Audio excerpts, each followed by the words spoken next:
Heartwarming ang mga naging tagpo sa isang bakery sa Legazpi City. Dahil yan sa isang tatay na buong puso ang pagmamahal para sa kanyang anak. Bumili kasi ng cake ang tatay bilang regalo sa anak niyang kakagraduate lang. Pero 100 piso lang daw ang dala niya.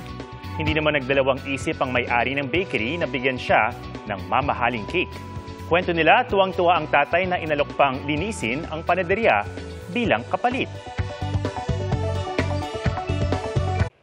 Mga kapuso, sama-sama tayong maging saksi. Mag-subscribe sa GMA Integrated News sa YouTube at para sa mga kapuso abroad, samahan niyo kami sa GMA Pinoy TV at sa www.gmanews.tv.